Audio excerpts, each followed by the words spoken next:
Bonsoir. Nous continuons notre série et ce soir nous voyons l'accusateur. Juste avant, prions. Notre Dieu, nous voilà nouveau devant toi, fatigués, épuisés. Nous attendons avec une certaine impatience le retour de Jésus qui prépare une place pour celles et ceux qui se confient en lui. Maintenant, Seigneur, alors que nous ouvrirons ta parole, de nous aider à rester en harmonie avec toi, à appliquer cette dernière dans nos vies, nous t'en prions. Au nom de Jésus et pour ta gloire éternelle. Amen. L'accusateur. Prenons la Bible dans le livre de 1 Roi, chapitre 18, les versets 16 à 18. J'espère que tu as le cahier, parce qu'il y a des choses très importantes à noter aujourd'hui. Abdias étant allé à la rencontre d'Akab, l'informa de la chose, et Akab se rendit au devant d'Élie. À peine Akab aperçut-il Élie qui lui dit « Est-ce toi qui jette le trouble sur Israël ?» Élie répondit « Je ne trouble point Israël, c'est toi, au contraire, et la maison de ton père, puisque vous avez abandonné les commandements de l'Éternel et que tu es allé après les Baals. » On s'arrête ici. Un face-à-face. Akab qui dit « Je suis dans la vérité ». Et Élie qui dit « C'est moi qui suis dans la vérité ». Akab attaque Élie en disant « C'est toi qui jettes le trouble dans Israël ». Note bien, l'innocent n'attaque personne. C'est le coupable qui cherche à détruire l'innocent. Et quand il dit « C'est toi qui jettes le trouble », 3 ans ont passé, Akab n'a jamais reconnu son erreur.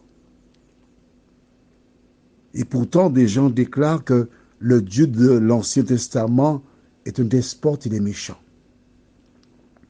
Il lui a donné 3 années pour se repentir. Et c'est parce qu'il ne s'est pas repenti que Dieu a envoyé Élie vers Akab, afin d'élever son nom, de révéler au peuple la vérité pour qu'il sache qui est la lumière, parce que le peuple est dans les ténèbres.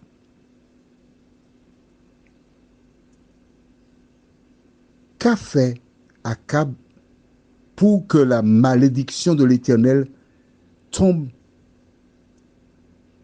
sur le peuple?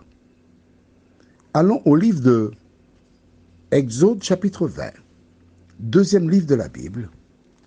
Tu as bien vu que Élie lui dit, au verset 18, Élie répondit « Je ne trouble point Israël, c'est toi, au contraire, et la maison de ton père, puisque vous avez abandonné quoi? Les commandements de l'Éternel, et que tu es allé après les Baals. » Voyons donc de quoi il s'agit. Exode chapitre 20, et nous lisons les versets 3 à 5. Tu n'auras pas d'autre Dieu devant ma face. Tu ne te feras point d'image taillée, ni de représentation quelconque des choses qui sont en haut dans les cieux, qui sont en bas sur la terre, et qui sont dans les eaux plus bas que la terre.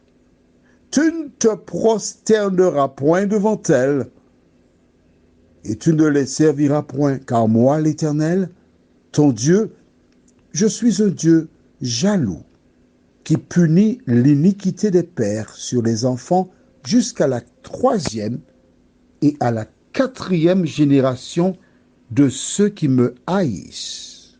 Comment comprendre ce que nous venons de lire? Premièrement, si tu es une femme, accepterais-tu que ton époux ait une concubine? Non. Tu voudrais qu'il te soit fidèle, et vice-versa. Et pourquoi veux-tu que Dieu accepte que tu aies adoré de la pierre une chose et l'abandonner? Il ne peut pas. Nous avons un dicton aux Antilles, créole, qui dit « ce qui n'est pas bon pour les oies n'est pas bon pour les canards ». C'est la famille. C'est une chanson qui dit « ça qui n'est pas bon pour les oies, pas bon pour les canards ». Si ce n'est pas bon pour toi, pourquoi voudrais-tu que Dieu accepte que tu es un autre Dieu? Ensuite, il te dit, tu ne feras point d'image taillée des idoles, ni de représentation quelconque des choses qui sont en haut dans le ciel ou en bas sur la terre, et tu ne te prosterneras point devant elles. C'est exactement ce qu'Akab a fait. Les siècles se sont écoulés. Mais aujourd'hui, des milliers, des millions de personnes dans le monde se prosternent devant Bouddha, devant Astarté, etc., etc. La question que je te pose, qui incite les gens à faire le contraire de la parole de Dieu? Nous en avons déjà parlé, n'est-ce pas? Le verset 5 dit qui punit l'iniquité des pères sur les enfants jusqu'à la 3e et à la 4e génération de ceux qui me haïssent. Qu'est-ce que cela veut dire? Est-ce que Dieu maudit les enfants qui vont jusqu'à la 4e génération? Pas du tout. Je t'explique. Pour que tu comprennes mieux, écris dans ton cahier, le cahier de 300 pages, tu écris Proverbe 28, verset 9. Proverbe 28, verset 9.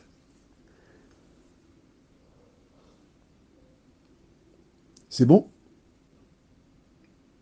La parole déclare, si quelqu'un détourne l'oreille pour ne pas écouter la loi, sa prière même est une abomination. À partir du moment où tu fais le contraire de la loi de Dieu, comme ce fut le cas pour Akab, Dieu retire partiellement sa main. Parce que s'il l'enlevait totalement, le diable aurait terrassé tout le monde. On est d'accord? Bien. Quand il parle de 3e, 4e génération, comment cela s'explique-t-il? Exemple. Wowo, pas Wowo mon ami, un autre Wowo. Mais oui, il y a beaucoup de Wowo. Il consomme de l'alcool. Quand des gens viennent chez lui, il prend la bouteille avec un peu de citron, un peu de sucre, et il prend un petit punch.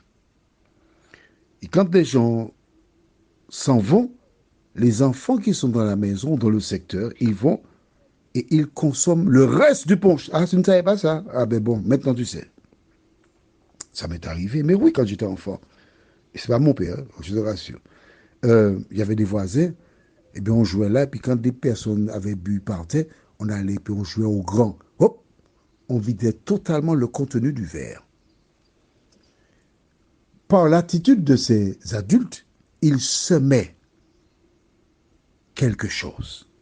Et nous, enfants, nous avions à l'esprit l'image. Être grand, devenir grand, c'était de prendre un punch. Donc, celui qui est habitué à voir son père prendre un punch de manière régulière, que se passe-t-il? Eh bien, lui aussi, il risque d'emboîter le pas et de boire de l'alcool. Celui qui a des idoles, et l'enfant qui grandit, qui apprend à vénérer les idoles, lui aussi, il risque de continuer dans cette voie-là. Mais ce n'est pas Dieu qui met une punition automatique pour celles et ceux qui ont des idoles. c'est l'enseignement, l'éducation, le modèle qui est donné qui est responsable de cela. Allons maintenant au livre d'Apocalypse. Apocalypse chapitre 12. Inscris cela dans ton cahier. C'est très important ce que nous lirons. Apocalypse 12, verset 10. C'est bon? On y va? Et j'entendis dans le ciel une voix forte qui disait, « Maintenant, le salut est arrivé, ainsi que la puissance, le règne de notre Dieu et l'autorité de son Christ, car il a été précipité l'accusateur de nos frères, celui qui les accusait devant notre Dieu jour et nuit. » Qui est l'accusateur? Le diable. Toi qui m'écoutes. Toutes les fois que tu accuses quelqu'un, tu fais l'œuvre du diable. Ta seule mission en tant qu'enfant de Dieu, quand une personne commet une erreur, c'est aider cette dernière à voir, comprendre, changer d'attitude. C'est ainsi qu'agissent les enfants de Dieu. Prions. Notre Seigneur et notre Dieu, nous ne nous sommes pas rendus compte, mais plusieurs par le passé ont fait l'œuvre du diable. Plusieurs par le passé ont été des accusateurs pour mettre en péril des collègues, ont rapporté et des gens ont perdu leur emploi. Des familles furent brisées, détruites, parce que des personnes ont fait l'œuvre de l'ennemi de nos âmes. Seigneur, de nous aider à comprendre que notre seule mission consiste à nous supporter mutuellement, à nous donner la main, car nous sommes tous dans le même bateau, avec une même destination finale, rencontrer Jésus pour avoir la vie éternelle. Que ta paix et ta grâce, Seigneur, nous accompagnent. Nous t'avons prié au nom de Jésus et pour ta gloire éternelle. Amen. Je te souhaite une bonne nuit sous le regard de Dieu.